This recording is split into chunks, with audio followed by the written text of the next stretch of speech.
This is the College of Air Traffic Control, National Air Traffic Services. We train mostly air traffic controllers for NATS, that's UK, but we also provide commercial training both for UK airports and for overseas countries. Over the last 30, 40 years, we've trained probably people from 40 countries. There have been people from all over the world been through here. We get our theory instruction in Holland, but because they don't have the simulators there, they send us to England to do the aerodrome and the approach course in England, because they do have the simulators and the people on it to train us. Most of the training here is done on simulators. There is some classroom work, but most of it is done on simulators, sitting next to a qualified air traffic controller instructor and driving pseudo-aeroplanes around a pseudo-radar.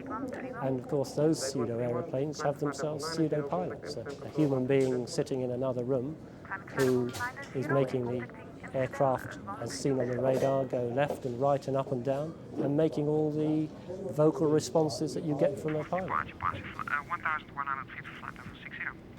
The clearance for the Sabena 952. So it enables us sometimes to have an aeroplane that turns left instead of right, or doesn't climb when it should, or even in our more advanced exercises to practice emergencies, to practice the things we hope won't happen in reality, but we want to train our controllers to be able to deal with if it does.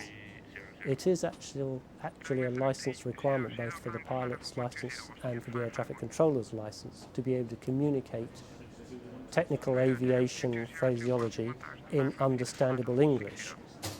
But it sometimes sounds very different from one airline to another and one air traffic controller to another. Well, sometimes it's difficult to understand. Well, we've been at Amsterdam Airport actually listening, because everyone here speaks English. You do, your colleagues play the pilots, so you hear the same English all the time.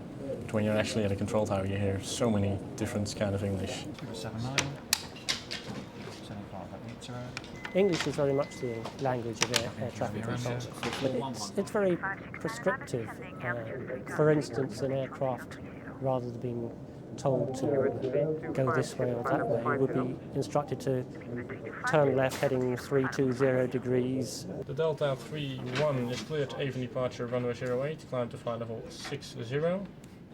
Or even more technical phrases like closing the localizer from the right to complete your turn on and report established, which is in itself a meaningless phrase to the average person, but to a pilot and an air traffic controller that means something.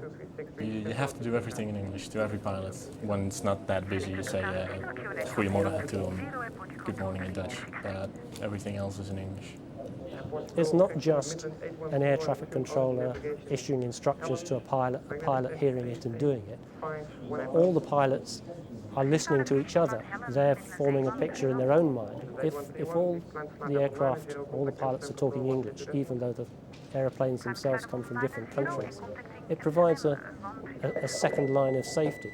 So that if the air traffic controller does miss something, then there's a good chance another pilot will spot it and pick it up. And I think that is a major safety aspect.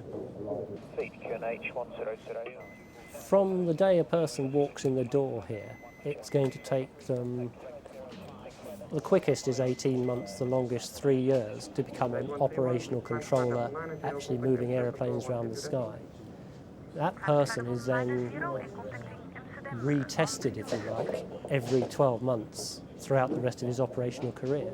And of course aviation's developing, airspace changes, aircraft changes, so there's also a constant learning process.